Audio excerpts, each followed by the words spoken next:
कहते हैं कुछ सड़कों पर रात में सफर करना जिंदगी से खेलना होता है। दिल्ली से गुड़गांव जाने वाला वो पुराना हाईवे भी उन्हीं रास्तों में से एक था। रात के 2:30 बजे सड़कें सुनसान थीं। न कोई गाड़ी न कोई इंसान, सिर्फ एक बस नंबर 479 जिसकी हेडलाइट्स धुंध को चीरते हुए आगे बढ़ रही थीं। उस बस में ज्यादा सवारियां नहीं थीं। एक ड्राइवर राजेश यादव, एक कंडक्टर महेश और 6 यात्री, सभी थके हुए, अपने अपने ख्यालों में खोए हुए। राजेश ने रेडियो ऑन किया, लेकिन आवाज में सिर्फ खराश आई, श्श, खर्श। उसने झल्लाकर रेडियो बंद किया और एक लंबा सांस छोड़ा। आज तो पूरा रास्ता खाली पड़ा है। महेश ने पीछे मुड़कर देखा। हाँ भाई, लगता है सब घर पहुंच गए।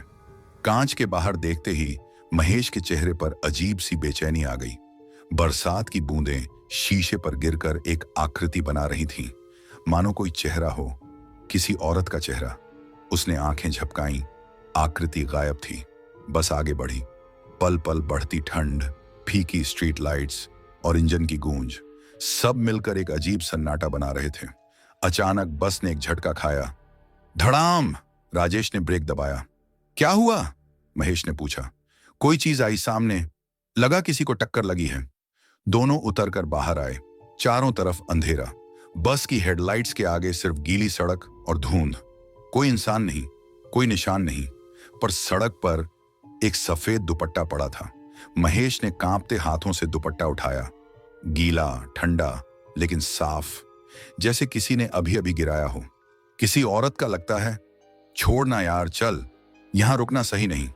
दोनों वापस बस में बैठे और बस फिर चल पड़ी। लेकिन कुछ सेकंड बाद महेश ने देखा, पीछे की सीट पर खिड़की के पास एक औरत बैठी थी, सफेद साड़ी में, बाल खुले, चेहरा झुका हुआ। वो कब चढ़ी, किस स्टॉप से, किसी ने नहीं देखा। महेश ने डरते डरते राजेश से कहा, वो पीछे वाली सीट पर कौन बैठी है? राजेश ने शीशे में देखा। बस खाली थी। कौन? तू ठीक है ना? मैंने देखा था भाई, कसम से। महेश ने फिर पीछे देखा। सीट खाली थी। बस में फिर सन्नाटा छा गया, सिर्फ इंजन की गूंज और बारिश की बूंदें। धीरे धीरे बस हाईवे के सबसे सुनसान हिस्से में पहुंच गई। सेक्टर 29 के बाद का पुराना मोड़, जहां सालों पहले एक बड़ा हादसा हुआ था। बस नंबर 469 वहीं पलटी थी, जिसमें 10 लोग मारे गए थे। किसी को नहीं पता था आज की बस भी उसी नंबर की थी। राजेश ने स्पीड बढ़ाई, लेकिन तभी मिरर में फिर एक परछाई दिखी। वही औरत, वही सफेद साड़ी धीरे धीरे खड़ी हो रही थी बस के बीच में। महेश का गला सूख गया। उसने हिम्मत जुटाकर पीछे देखा और बस में बिजली चली गई। पूरा अंधेरा, सिर्फ इंजन की आवाज और एक धीमी हंसी। हा हा हा हा हा। राजेश ने तुरंत ब्रेक मारे। बस रुक गई। लाइट्स लौटी। बस फिर खाली थी। कोई यात्री नहीं, कोई औरत नहीं, लेकिन जमीन पर वही दुपट्टा पड़ा था, गीला, ठंडा और अब खून के धब्बों से भरा हुआ। रात और भी गहरी हो चुकी थी। बारिश अब रुक रुक कर गिर रही थी। सड़क पर झिलमिलाती रोशनी कहीं पास में चमकती और फिर धुंध में गुम हो जाती। बस नंबर 479 अपने रास्ते पर चल रही थी, जैसे कोई भूतिया नाव अंधेरे सागर में बह रही हो। राजेश ने स्टीयरिंग को कसकर पकड़ा हुआ था। महेश खिड़की से बाहर झांक रहा था। कभी सड़क को देखता, कभी दूर खड़े पेड़ों को। हर पेड़ मानो किसी इंसान की परछाई लग रहा था। भाई, ये रास्ता कुछ ज्यादा ही सुनसान है आज। हाँ, सोमवार की रात है, इस वक्त कौन निकलेगा? राजेश ने मुस्कुराने की कोशिश की, पर उसकी आवाज में झिझक थी। शायद वो भी डर महसूस कर रहा था, बस कह नहीं रहा था। सड़क की कहानी कुछ किलोमीटर आगे बढ़ने के बाद बस ने ढाबा नंबर 17 के पास से गुजरा। वो वही ढाबा था जहां हर रात ट्रक ड्राइवर रुकते थे, पर आज वहां कोई नहीं था। सिर्फ तिरछी टेबलें, बुझा हुआ चूल्हा और हवा में उड़ता अखबार। महेश ने धीमे स्वर में कहा, याद है, इसी ढाबे के मालिक ने बताया था कि कभी रात में यहां मत रुकना। क्यों? कहते हैं इस सड़क पर जो बस 479 पलटी थी ना, उसके बाद से रात को उसकी छाया दिखती है। राजेश ने हल्का सा हंसने की कोशिश की। भूत प्रेत पर यकीन करता है तू? नहीं करता था, पर आज कुछ अजीब लग रहा है भाई। हवा अचानक ठंडी हो गई। खिड़की के शीशे पर फिर वही आकृति, एक चेहरा जो बूंदों के बीच बनता और मिटता जा रहा था। पुराने हादसे की गूंज दूर तक फैले उस हाईवे का एक अंधेरा कोना, सेक्टर 29 से आगे लोग उसे मौत का मोड़ कहते थे। साल 1999 में वहीं एक बस नंबर 479 पलटी थी। बारिश की रात, हेडलाइट बंद और एक तेज ट्रक सामने से आया। टक्कर इतनी भयानक थी कि पूरी बस में आग लग गई। 10 लोगों की मौत, जिनमें एक औरत भी थी सफेद साड़ी में। लोगों ने बताया था उसकी लाश कभी मिली ही नहीं, सिर्फ दुपट्टा और जले हुए जूते। और उसके बाद हर साल बारिश की उसी रात लोगों ने देखा बस नंबर 479 फिर चल रही थी, बिल्कुल वैसी ही जैसी हादसे की रात थी। कई ड्राइवरों ने कसम खाई थी कि उन्होंने उस बस को हाईवे पर देखा है। वो उनके आगे चलती थी और जब वो पास पहुंचते वो गायब हो जाती थी।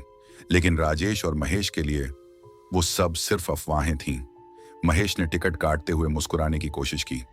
भाई, अब तो बस 2 स्टॉप और हैं। हाँ, जल्दी घर पहुंच जाए तो अच्छा रहेगा। पर पीछे बैठे एक बुजुर्ग यात्री ने धीरे से कहा, 2 स्टॉप? इस रास्ते पर अब कोई स्टॉप नहीं होता बेटा।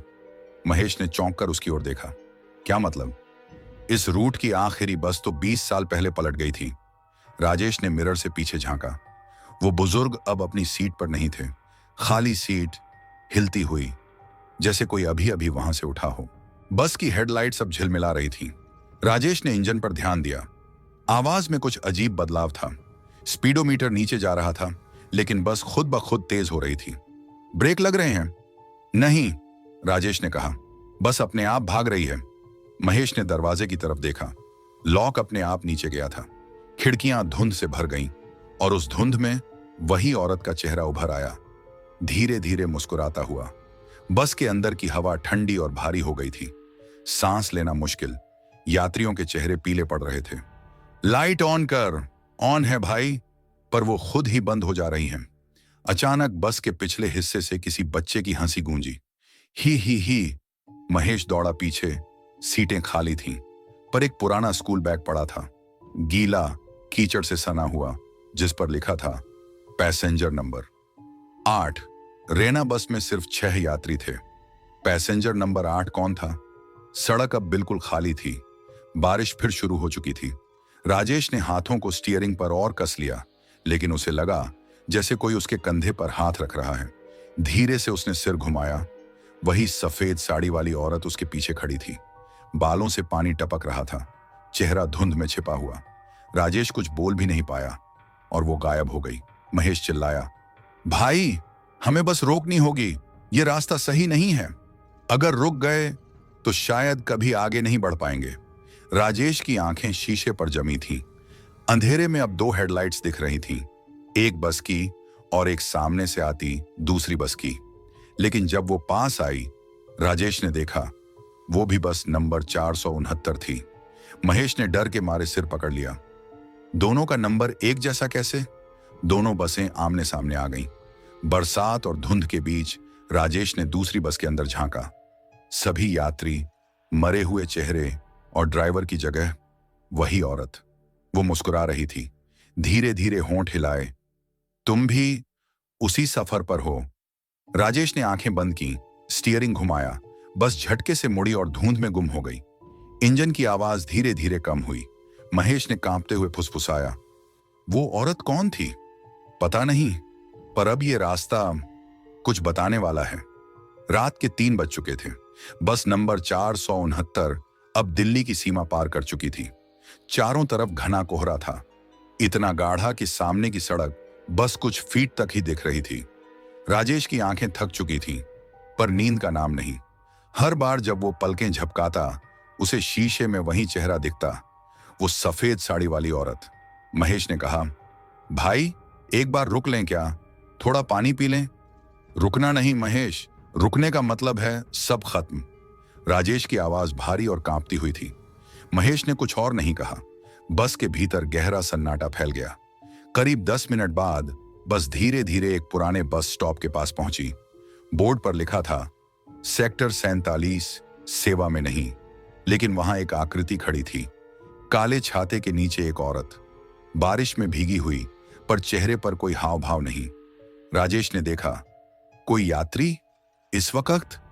लगता है किसी की गाड़ी खराब हो गई होगी। महेश दरवाजा खोलने लगा, पर अचानक घंटी अपने आप बजी। टिंग, जैसे किसी ने अंदर से बटन दबाया हो। दरवाजा खुला और वो औरत चढ़ गई। वो धीरे धीरे बस के बीच तक आई। हर कदम के साथ फर्श पर पानी की बूंदें गिरती जा रही थीं। उसका चेहरा अभी भी झुका हुआ था, बाल गीले, साड़ी से पानी टपक रहा था। वो पीछे की सीट पर जाकर बैठ गई, वही सीट जहां महेश ने पहले किसी को देखा था। राजेश ने शीशे में देखा, वो औरत वहां थी, इस बार सचमुच। टिकट, कहां तक जाना है? महेश ने पूछा। उसने जवाब नहीं दिया। मैडम? धीरे धीरे उसने सिर उठाया। उसकी आंखें पूरी तरह सफेद थीं, बिना पुतलियों के। महेश पीछे हट गया। राजेश ने पूछा, क्या हुआ? वो, उसकी आंखें। राजेश ने फिर मिरर में देखा। वो औरत अब मुस्कुरा रही थी, धीरे से होंठ हिलाए। अब पूरा रास्ता मेरा है। जैसे ही उसने ये कहा, बस के इंजन की आवाज बदल गई। स्पीड अपने आप बढ़ने लगी। राजेश के पैर ब्रेक पर थे, लेकिन बस थम नहीं रही थी। ब्रेक काम नहीं कर रहे। क्या? इंजन अपने आप दौड़ रहा है। स्पीडोमीटर की सुई लगातार ऊपर जा रही थी। 60, 80, 100, 120। बारिश अब तूफान बन चुकी थी। वाइपर रुक गए, खिड़कियां धुंध से ढक गईं। महेश ने देखा, हर शीशे पर एक चेहरा उभर आया था। वही औरत का चेहरा, हर तरफ से बस को देखता हुआ। ये हमें कहीं ले जा रही है। महेश की आवाज कांपी। राजेश को अचानक वो हादसा याद आया। जिस रात वो नया ड्राइवर बना था, उसे यही बस दी गई थी, नंबर 479। एक बुजुर्ग मैकेनिक ने उसे चेताया था, इस बस में मत जाना बेटा, इसकी सीटें अब भी उन लोगों की आत्माओं से भरी हैं। पर राजेश ने हंसकर टाल दिया था। उसी रात पहली बार उसने किसी को सीट नंबर 12 पर बैठे देखा था, जबकि टिकट सिर्फ 11 थे। अब उसे सब याद आने लगा। सीट नंबर 12 वही जगह है जहां आज वो औरत बैठी थी। बस की लाइट झिलमिलाई और एक पल के लिए राजेश ने देखा, सामने शीशे में सड़क नहीं, आग की लपटें दिख रही थीं, जैसे वो फिर से 1999 की उस रात में लौट आया हो। वो बस, वो हादसा, वो चीखें, सब दोहराए जा रहे थे। महेश पीछे भागा। वो औरत अब खड़ी थी, उसके कपड़े हवा में लहरा रहे थे, पैर जमीन से ऊपर थे। उसकी आवाज गूंजी, तुम लोग उसी रास्ते से गुजरे हो जहां मेरा लहू बहा था? बस के भीतर धुआं फैल गया। महेश ने खिड़की खोलने की कोशिश की, लेकिन वो खुली ही नहीं। तुम कौन हो? राजेश चिल्लाया। मैं वो हूं जिसे तुमने रास्ते में छोड़ा था। उस रात जब बस पलटी थी, कोई मेरी मदद के लिए नहीं रुका। उसके बालों से पानी टपकता हुआ फर्श पर गिरा और हर बूंद से खून की गंध आने लगी। अब बस के अंदर अफरा तफरी थी। यात्री चिल्ला रहे थे, दरवाजा खोलो, पर दरवाजा अपने आप बंद था। एक यात्री खिड़की तोड़ने की कोशिश करता है, लेकिन जैसे ही शीशा टूटता है, बाहर से काली हवा का झोंका अंदर आता है और वो आदमी हवा में उठकर गायब हो जाता है। महेश चिल्लाया, राजेश, बस रोक, मैं कोशिश कर रहा हूं। लेकिन बस की स्पीड अब 140 पार कर चुकी थी और सामने सिर्फ धुंध। वो औरत अब ड्राइवर की सीट के ठीक बगल में खड़ी थी। उसकी आंखों से आंसू नहीं, बल्कि काला धुआं निकल रहा था। अब तुम भी उसी सफर का हिस्सा बनोगे। राजेश ने चीखते हुए स्टीयरिंग घुमाया। बस सड़क से उतरी और गहरे मोड़ पर फिसल गई। बस अचानक रुक गई। सब कुछ शांत, कोई आवाज नहीं। राजेश ने देखा, सामने वही जगह, वही बोर्ड, सेक्टर 47, सेवा में नहीं। वो हैरान था, क्या वो घूमकर वहीं लौट आया था? महेश कांपती आवाज में बोला, भाई, ये कैसे हो सकता है? हम तो 20 किलोमीटर आगे निकल गए थे। राजेश बाहर उतरा। बारिश बंद थी, सड़क सूखी थी और बस के पीछे कोई निशान नहीं थे, जैसे वो कभी चली ही नहीं थी। बस के अंदर देखा, सभी सीटें खाली, कोई यात्री नहीं, कोई औरत नहीं। सिर्फ एक चीज बची थी, वही गीला दुपट्टा और उसके नीचे रखी एक पुरानी टिकट। टिकट पर लिखा था, passenger name Sunita Sharma, seat no 12, date 13 अगस्त 1999। राजेश के हाथ कांप गए। उसने टिकट उठाई और देखा, टिकट पर अब ताजा खून के धब्बे थे। महेश धीरे से बोला, वो औरत वही थी ना? राजेश ने सिर झुका लिया। हाँ, और शायद वो अभी भी यहीं है। धीरे धीरे हवा की सिसकी बढ़ती है। बस का इंजन अपने आप चालू हो जाता है। महेश कांपते हुए पीछे मुड़ा। पीछे की सीट पर फिर से वही औरत बैठी थी, चेहरा मुस्कुराता हुआ। सफर तो अभी शुरू हुआ है, सुबह की पहली किरण अभी निकली भी नहीं थी। राजेश और महेश बस नंबर 479 के अंदर बैठे थे, पर बस अब भी उसी जगह खड़ी थी। सेक्टर 477 सेवा में नहीं। चारों तरफ सन्नाटा था। बस का इंजन खुद ब खुद बंद हो गया था। राजेश ने शीशे में झांका। वो औरत गायब थी, पर उसका दुपट्टा अब भी सीट नंबर 12 पर रखा था, जैसे किसी ने बस थोड़ी देर के लिए उसे छोड़ा हो। राजेश ने वह पुरानी टिकट उठाई। टिकट अब सूखी थी, लेकिन उस पर लिखा नाम सुनीता शर्मा अब हल्का चमकने लगा था। महेश ने कांपती आवाज में कहा, भाई, ये नाम मुझे कहीं सुना सुना लग रहा है। राजेश ने कहा, तुझे याद है ना 1999 का हादसा, जब यह बस पहली बार पलटी थी? हाँ, सबको याद है। कहा जाता है कि उस रात बस में आग लगी थी और सब जल गए थे। राजेश ने गहरी सांस ली। सब नहीं, एक औरत बची थी। कौन? वही सुनीता शर्मा। महेश के चेहरे का रंग उड़ गया। 13 अगस्त 1999, वही तारीख जो टिकट पर लिखी थी। रात के करीब 2:30 बस नंबर 469 दिल्ली से गुड़गांव की ओर जा रही थी। बस में 24 यात्री थे और एक ड्राइवर, हरीश यादव। सड़क पर बारिश हो रही थी और अचानक सामने से एक ट्रक आ गया। ब्रेक फेल हुए, बस ने संतुलन खोया और एक गहरी खाई में गिर गई। बस में आग लग गई। चीखें, धुआं, हर तरफ मौत का सन्नाटा। जब बचाव दल पहुंचा तो बस में 22 जले हुए शव मिले। एक महिला का शव गायब था, सुनीता शर्मा। उसके पति ने बताया वो सीट नंबर 12 पर बैठी थी और तब से वही सीट श्रापित मानी जाती है। राजेश धीरे धीरे बस के हर कोने में गया। वो सीट नंबर 12 के पास झुका। सीट की सिलाई खुली हुई थी और अंदर से कुछ चमका। उसने खींचकर बाहर निकाला एक पुराना चांदी का लॉकेट। लॉकेट पर फोटो थी, सुनीता शर्मा और उसके साथ एक छोटा बच्चा। पीछे लिखा था, मां जल्दी आना, मैं इंतजार करूंगा। रवि। राजेश ने धीरे से लॉकेट खोला। अंदर से एक ठंडी हवा का झोंका निकला। बस के सारे दरवाजे अपने आप खुल गए। महेश डर गया। राजेश, ये क्या हो रहा है? कोई हमें कुछ दिखाना चाहता है।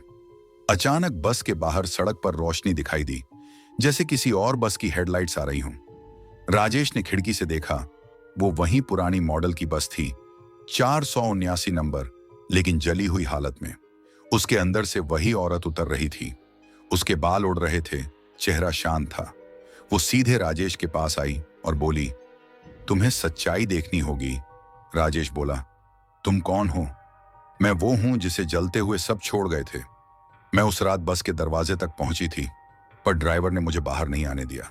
महेश ने कांपते हुए पूछा, क्यों? क्यों नहीं? वो औरत बोली, क्योंकि मैं मर चुकी थी, लेकिन उसे दिख नहीं रहा था।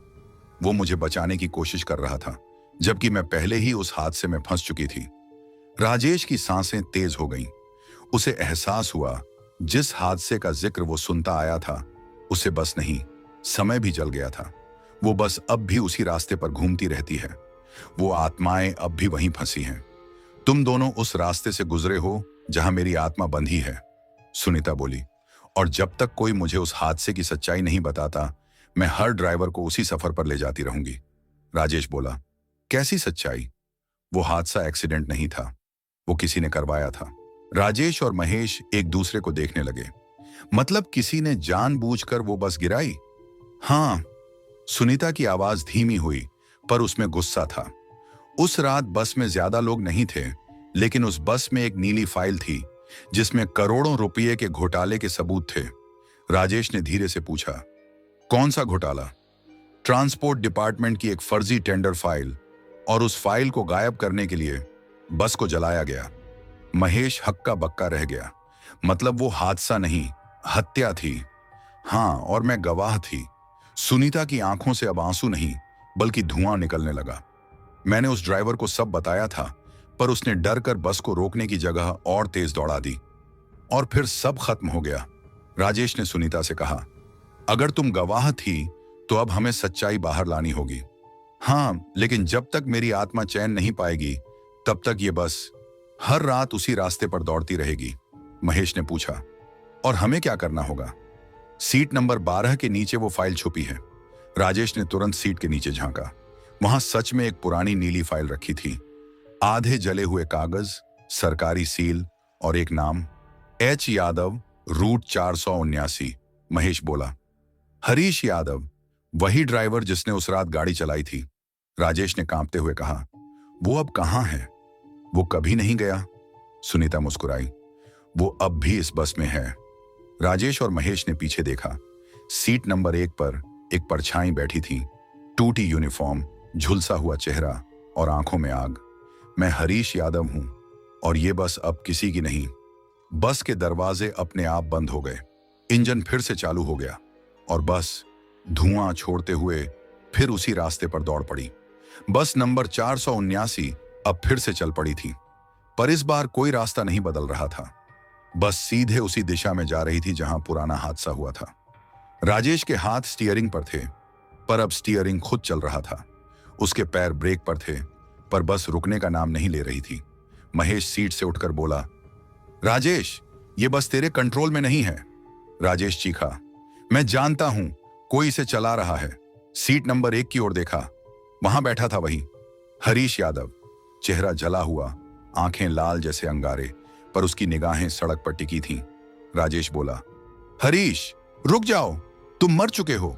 हरीश की आवाज गूंजी, नहीं, मैं तब तक नहीं रुक सकता जब तक सच्चाई सामने नहीं आती।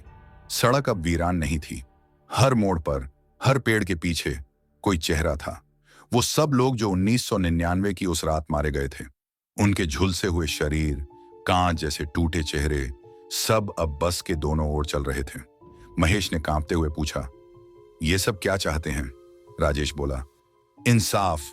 हरीश की आत्मा बोल पड़ी, मैंने उन्हें मारा नहीं था, मैं तो बस बचाना चाहता था, लेकिन किसी ने मेरे ब्रेक फेल कर दिए थे। राजेश ने चौंक कर कहा, किसने? हरीश की आंखों से लपटें निकलने लगी। वो आदमी जिसने घोटाले की फाइल बस में रखी थी। बस अचानक रुक गई। सड़क पर अब एक पुराना ढाबा दिखा, जिस पर जंग लगी बोर्ड टेढ़ा लटक रहा था। Shiv transport cafe. हरीश बोला, यहीं से सब शुरू हुआ था। वो दोनों उतर गए। ढाबे के अंदर धूल, मकड़ी के जाले और सड़ांध भरी थी। दीवार पर पुराने अखबार चिपके थे। एक हेडलाइन पर राजेश की नजर गई, 479 नंबर की बस हादसे में 23 की मौत, चालक लापता। नीचे छोटे अक्षरों में लिखा था, ड्राइवर हरीश यादव को हादसे का जिम्मेदार ठहराया गया। हरीश की आत्मा चिल्लाई, मैं दोषी नहीं था। ढाबे की मेज पर वही नीली फाइल रखी थी जो राजेश को सीट नंबर 12 से मिली थी। उसने फाइल खोली। अंदर दस्तखत थे, आर मिश्रा, ट्रांसपोर्ट विभाग अधिकारी। राजेश बोला, यही आदमी था जिसने ये सब किया, और उसने सारा इल्जाम तुम पर डाल दिया। हरीश की आंखों से आंसू की जगह आग की लकीरें बहने लगीं। मुझे अब शांति चाहिए। सुनीता की आत्मा भी अब वहां दिखाई दी। वो शांत थी, मुस्कुरा रही थी। अब सच्चाई सामने है। हरीश, अब हमें कोई बांध नहीं सकता। हरीश धीरे धीरे उठकर बोला, इस बस को अब मुक्त होना चाहिए। अचानक ढाबे के बाहर तेज तूफान उठा। बस की हेडलाइट्स अपने आप जल उठी। सड़क पर बिजली चमकी और बस हवा में उठने लगी, जैसे कोई अदृश्य हाथ उसे ऊपर खींच रहा हो। राजेश और महेश भयभीत होकर पीछे हटे। हरीश और सुनीता दोनों बस में बैठे थे। वो दोनों एक दूसरे को देखकर मुस्कुराए और कहा, 479 अब अपनी आखिरी सवारी पर जा रही है। इंजन की गरज, हवा की सीटी और फिर एक धमाका। बस आग की लपटों में घिरी धीरे धीरे आसमान में गायब हो गई। सुबह की धूप निकली। राजेश और महेश अकेले सड़क पर खड़े थे। वो ढाबा अब पूरी तरह खाली था, जैसे कभी वहां कुछ हुआ ही ना हो। राजेश ने नीचे देखा। बस का एक छोटा टुकड़ा पड़ा था, जिस पर लिखा था DL1P 4799। वो मुस्कुराया। अब शायद ये नंबर हमेशा के लिए इतिहास बन गया। महेश ने पूछा, तो क्या अब वो बस कभी नहीं आएगी? राजेश बोला, शायद नहीं, जब तक कोई झूठ छुपा ना हो। उस रात दिल्ली के एक पुराने बस डिपो में एक चौकीदार ड्यूटी पर था। रात के 2 बजे उसने दूर से इंजन की आवाज सुनी। उसने सोचा कोई बस लेट आ रही होगी, लेकिन जब उसने गेट खोला तो सामने पुरानी लाल बस खड़ी थी, जिसकी नंबर प्लेट पर धूल जमी थी। उसने टॉर्च से नंबर पढ़ा, 479। उसका चेहरा सफेद पड़ गया। बस का दरवाजा अपने आप खुला और अंदर से हवा नहीं, हंसी आई। हम लौट आए हैं। बस नंबर 479 हर अमावस की रात उसी रास्ते से गुजरती है। कुछ लोग कहते हैं वो बस सिर्फ कहानी है, पर कुछ ने उसकी हेडलाइट्स अपनी आंखों से देखी हैं। रात बीत चुकी थी। सूरज की किरणें अब उस सुनसान सड़क को छू रही थीं, जहां कभी बस नंबर 479 ने अपनी आखिरी सवारी की थी। राजेश और महेश वहीं खड़े थे, थके हुए, लेकिन अब डर में नहीं, बल्कि उनके दिलों में एक गहरी खामोशी थी जो सच्चाई जानने के बाद आती है। राजेश ने आसमान की ओर देखा। शायद अब वो आत्माएं चैन में होंगी। महेश ने सिर झुकाकर कहा, हाँ, लेकिन भाई, कभी कभी लगता है इंसान के पाप ही भूत बन जाते हैं। राजेश मुस्कुराया, और जब तक सच्चाई दबी रहती है तब तक वो आत्माएं रास्ते ढूंढती रहती हैं, कभी किसी बस में, कभी किसी सड़क पर। दूर कहीं एक पुराना मंदिर दिखा। दोनों ने वहीं जाकर दीपक जलाया। दीपक की लौ हवा में झिलमिलाई और कुछ पल के लिए ऐसा लगा जैसे किसी ने फुसफुसाया, धन्यवाद। वो सुनीता थी जो अब जा चुकी थी। लोग आज भी कहते हैं बस नंबर 479 कभी नष्ट नहीं हुई। कभी कभी दिल्ली से गुड़गांव की सड़क पर रात के 2 बजे जब हवा में नमी होती है और सड़कें सुनसान, तो दूर से एक पुरानी बस की हेडलाइट्स दिखाई देती हैं। कुछ कहते हैं वो बस सिर्फ धुंध है, कुछ कहते हैं वो आत्माएं अब भी सफर पर हैं। पर एक बात तय है, जो भी उस रास्ते पर अकेले सफर करता है उसे कभी ना कभी वो सफेद दुपट्टा जरूर दिखाई देता है और किसी ठंडी आवाज में सुनाई देता है, सीट नंबर 12 खाली है, बैठिए। हर रहस्यमयी कहानी के पीछे एक सच्चाई होती है। भूत शायद डरावने हों, पर असली डर इंसान के झूठ और लालच में छिपा होता है। बस नंबर 479 सिर्फ एक हादसे की नहीं, बल्कि इंसानी धोखे और सच्चाई की लड़ाई की कहानी है। कभी कभी मौत भी सच्चाई को दफना नहीं पाती। अगर आपको यह कहानी डरावनी लगी तो सोचिए, कितनी सच्चाइयां हैं जो आज भी दबाई गई हैं। कितने हादसे ऐसे हैं जिनकी फाइलें अब भी धूल में दबी हैं। बस नंबर 479 का सफर आज खत्म हुआ, पर डर कभी खत्म नहीं होता। अगली बार जब आप रात में किसी सुनसान सड़क से गुजरें और पीछे से इंजन की हल्की आवाज सुनाई दे, तो मुड़कर मत देखना, शायद वो बस 479 ही हो। अगर आपको यह कहानी पसंद आई तो वीडियो को लाइक करें, कमेंट में लिखें कि क्या आपने कभी कोई भूतिया सफर महसूस किया है, और चैनल को सब्सक्राइब करें, क्योंकि अगली कहानी शायद आपके शहर की हो।